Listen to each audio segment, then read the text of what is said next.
Ama hundi keessanuu baga jiraattanii sa'aa kana geessanii isiniin jedha alhamdulillahi rabbil aalamiin alhamdulillahi rabbil aalamiin. Darsiinis nama irra turame da'awaanis akkasuma ni jira. Warra itti fayyadamu rabbiin haa taasisuu isiniin jedha. Nama fayyadamu nama irraa bu'aa buufatu rabbiin isin haa taasisu isiniin jedha. Insha Allah kallattumaan utuu walirratti illee hin dheeressin gara darsii keenyaa seenne achiin du'aayinis nasihaanis ni jira waan ta'eef isiniin jedha.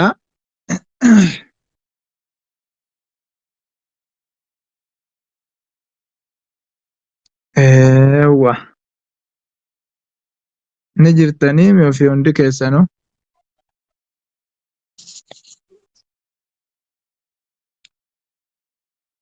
بسم الله الحمد لله رب العالمين الصلاة والسلام على رسول الله صلى الله عليه وسلم. درسي تجويدا درسي كرنفا جنة جرة مفتاح التجويدين. حرمو مال ولين إلى اللجنان ألقاب الحروف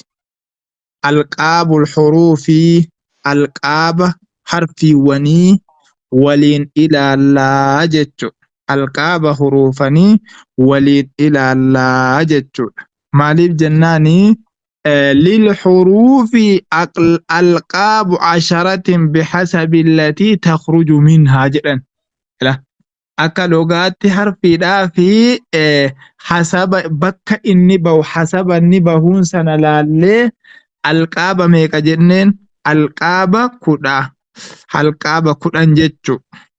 Eshi su'aal jet alqaaba jechuun laqaba bakka inni jiruun waan inni bakka inni jiru itti waamu. Amma fakkeenyaaf nam tokko gurraacha jedham adii jedham yookaan laqaba isaati inni kun. Yookaan nam tokko immoo qaari'ee jedhama. Laqaba aaridaa jedhama. Inni kun immoo ka guyyaa keessa irra dhufe jechuudha. Laqaba aaridaa ka guyyaa keessa irra dhufe inni kanaa kun immoo. Inni sunoo laqaba irra taa'uu fi laqaba irra dhufu jechuun adda adda innillee laqabni illee garaagara qoodama. Kanaafuu laqaba inni nuti asirra barbaadaa asirratti karaa jirru kuni laqaba isa lazzamee taa'u. Amma itti dhufna waa'ee halqiyyaa keessatti. Qubee halqiyyaa jedhama. Qubee warra halqiyyaa maal jechuudha? Akkas jechuun warra morma keessaa bahanu jechuudha. Qubee morma keessaa bahanuun iyyuu qubee halqiyyaa jedhama. Harfii halqii jedhama. Maaliif? Waan achi bahuuf likhuruujihaa minal halqi jechuudha. Waan halqii keessaa bahuuf iyyuu qubee halqiyyaa jedhamee waamamaa jechuudha. Kanaafuu yoo laqaba isaa jechuudha.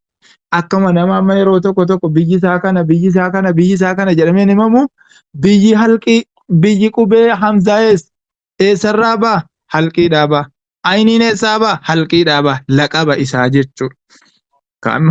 Kamil xuruuful halqiyyati jennaan immoo su'aal jettaniini gaafi kamil xuruuful halqiyyati harfiin halqiyyaadhaa meeqa? Jawaab. 6 jedhe isinuma dheengadda dabarsine wayinuu bayyansaa jiraadha. Isinuma nuti dheengadda dabarsine wayi.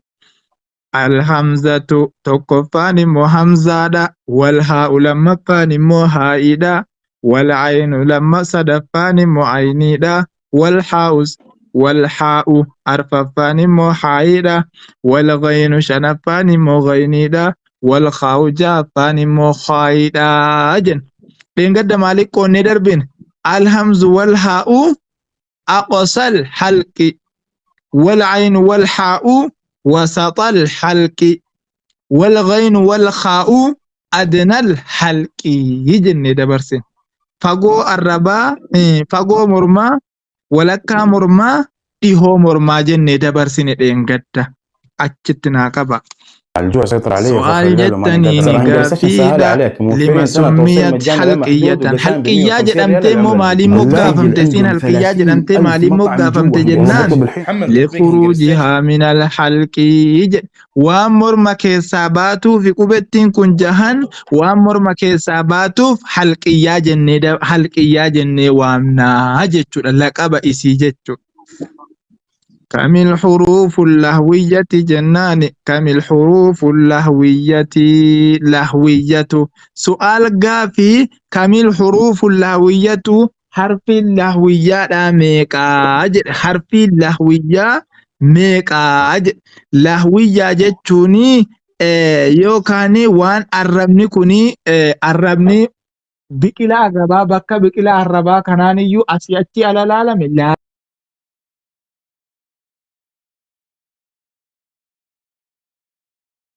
الفم والحلق جدو الرباط أفان كناتي في جدو مرما كانت ترجم إيسر بكسون لاغا أتو مرما قدي لغدين تاني لاغا يوكاني كتاب الربا سنان جدامتي جدو جواب دي بإسناني قبل ما تؤتشبه القافو قافي في والكافو كافي أجن قافي كلا الربا كافي كو أسبوتاتي jedhani shee Zaakir. Kanaaf jennaano qaafii bakka qaafee sarara ba'a jenne dheengadamma sarara ba'an aqsallisaan jennee dubbannee dabarsine. Argitanii aqsallisaan jennee dubbannee dabarsine qaafii dheengad. Kaafiyoo qaliilan xiqqoosii abbutateetuma achumarraa xiqqoosii abbutatee ba'a jedhe. Har'a bakka sanaa bahuun isaa laqaba ta'e.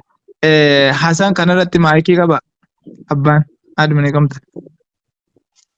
Eewwa kanaaf jennaani xiqqoosii abbutatee bahaa jenne kaafiin kanaafuuyyuu har'as isuma sana achii bahuunsaa sun isaa laqaba ta'ee deebi'ee waamamaa jira ganaa sifaata isaa har'a alqaaba haasaarraami sifa isaallee ganaa haasofna hin dheerataa hin furdifamaa hin qallifamaa akkana godhamaasaa ganaa haasa'aa jira ganaa haasofna jechuun inni kun laqaba isaati waan inni ittiin waamamu.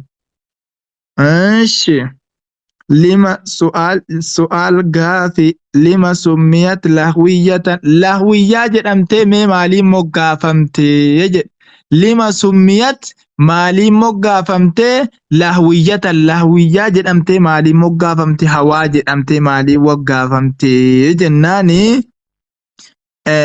وقال صاحب أحكام التجويد وهي اللحمية المشرفة على الحلق لا isiin foon ol fuudhamtuu wayii taate halqii irratti foon ol fuudhamtuu taate wayii jirtiifiyyuu lahwiyyaa jedhamtee moggaafamte bakka sana keessatti.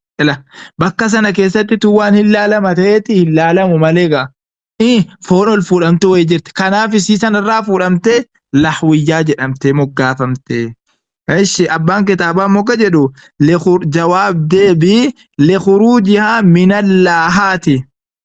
likuruujihaa waan baatuuf minallaahaati laahaati jechuun hawaa kanaa waan baatuuf ay wasaxu lisaani kunoo walakkaa arrabaa yookaan walakkaa arrabaafaa wahiya laxmatun isiin foon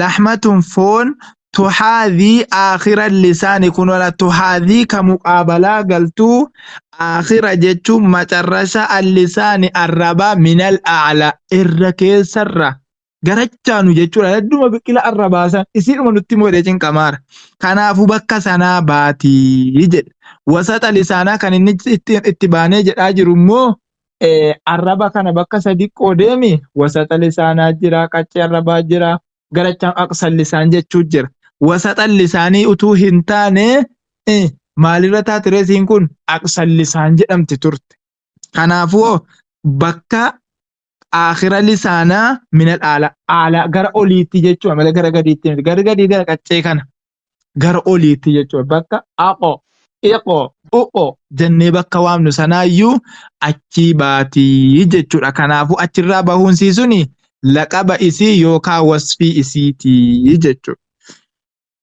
Su'aal gaafi كم الحروف الشجرية جتن حرفين شجرية داموماني حرفين شجرية جدمتي واممتو إسين مومالي ثلاثة سدي جواب جتنين جواب ديبي ثلاثة سدي الجيم تقفان جيميدا والشين لما فانشينيدا والياء صدفا يايدا غير المدية يايسي غير مدية يا يسيم مدية يسابات جنة إنجد argitanii isiin har'as asii laqaban qabdudha.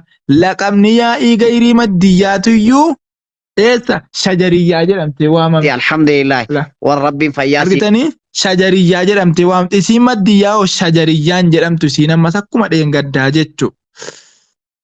Eeshi jawaab deebi lima summiyat shajariyyatan shajariyyaa jedhamtee immoo maaliif moggaafamtee jedhe.